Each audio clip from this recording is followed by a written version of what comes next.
Assalamualaikum warahmatullahi wabarakatuh. Perkenalkan, saya Sarah Azahra Dwidara dari Program Studi Kedokteran Hewan Angkatan 2020 dengan nomor NPM 13021020006. Pada kesempatan kali ini, saya akan membahas mengenai hama di lingkungan sekitar saya atau yang biasa disebut urban pests. Sebelum membahas hama di lingkungan rumah saya, mari kita bahas definisi dari hama, pemukiman, dan hama pemukiman dulu ya. Nah, definisi hama atau pest. Definisi hama atau pest sendiri adalah makhluk yang dalam keperluan hidupnya berada di lingkungan pemukiman dan merugikan atau membahayakan kehidupan manusia. Definisi pemukiman. Definisi pemukiman sendiri adalah suatu kompleks tempat bermukimnya manusia terdiri dari rumah berikut dengan bangunan lainnya seperti halaman pekarangan rumah, jalan, selokan, dan kandang hewan peliharaan. Definisi hama pemukiman. Lalu, hama pemukiman rumah adalah berbagai jenis hama yang hidup di lingkungan pemukiman manusia yang umumnya berupa suatu kompleks bangunan tempat tinggal dengan berbagai fasilitas yang berhubungan dengan berbagai hajat hidupnya. Seperti yang disebutkan tadi, seperti jalan, selokan, dan taman pekarangannya. Urban pest di sekitar rumah. Saya akan membahas hama yang terdapat di lingkungan rumah saya. Nah, akhir-akhir ini seringkali saya menemukan banyak sekali semut hitam yang berada di kamar saya. Setelah beberapa kali saya amati, ternyata semut ini memiliki nama latin Champnotus pensylvanicus de Geer, atau bahasa Inggrisnya itu Black Carpenter Ant, atau yang biasa disebut juga semut tukang kayu. Nah, semut tukang kayu ini berasal dari kingdom Animalia, filum Arthropoda, kelas Insecta, ordo Hymenoptera, keluarga Formicidae, dan genus Champnotus. Ciri-ciri fisik.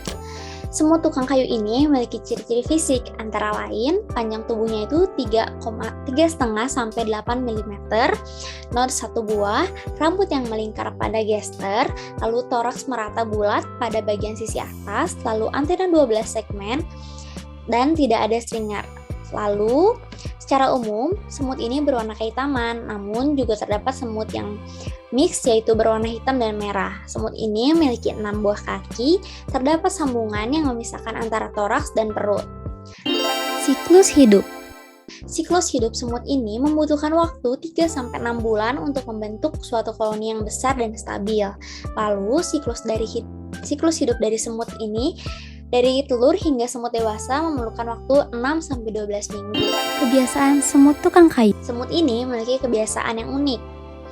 Nah, lokasinya itu di mana sih? Sering ditemukan pada kayu yang lembab dan juga kayu yang kering. Meskipun mereka condong di kayu yang lembab, misalnya seperti kayu yang terkena bocoran air.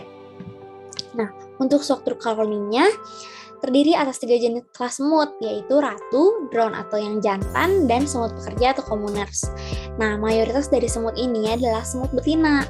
Untuk visibilitasnya, mereka ini berburu pada malam hari, namun tidak menutup kemungkinan juga untuk berburu makanan di siang hari, apalagi di musim panas. Tanda-tanda adanya semut tukang kayu ini meliputi timbulnya serbuk kayu halus, adanya kayu yang basah, atau terdengar suara-suara yang tidak biasa terdengar dari dinding.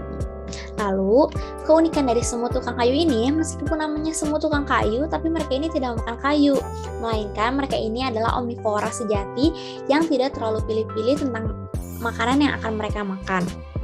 Semut tukang kayu ini sering mencari madu, kotoran manis, dan lengket yang ditinggalkan oleh kutu daun.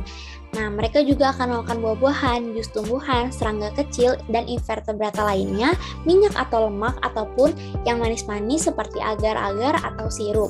Nah, untuk kontaknya itu mereka jarang sekali bersentuhan dengan orang. Tapi jika mereka melakukannya, mereka akan mencoba menghindar dan melarikan diri. Jenis semut ini juga tidak bisa menyengat, jadi tidak bahaya ya. Upaya atau kontrol. Upaya dan kontrol apa saja yang saya lakukan? Saya sering melakukan membersihkan kamar setiap hari lalu menyapunya. Dan tidak lupa juga untuk membuang bekas makanan supaya tidak digerogoti semut. Lalu saya memakai kapur ajaib. Nah, cara pengendalian juga saya memiliki saran untuk mengendalikannya, yaitu yang pertama itu cari sarang semutnya, yang kedua adalah bersihkan sarang semutnya dengan cara memangkas semak-semak yang menyentuh dinding rumah.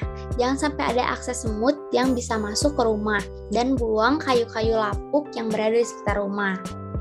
Mungkin sekian saja dari saya. Wassalamualaikum warahmatullahi wabarakatuh.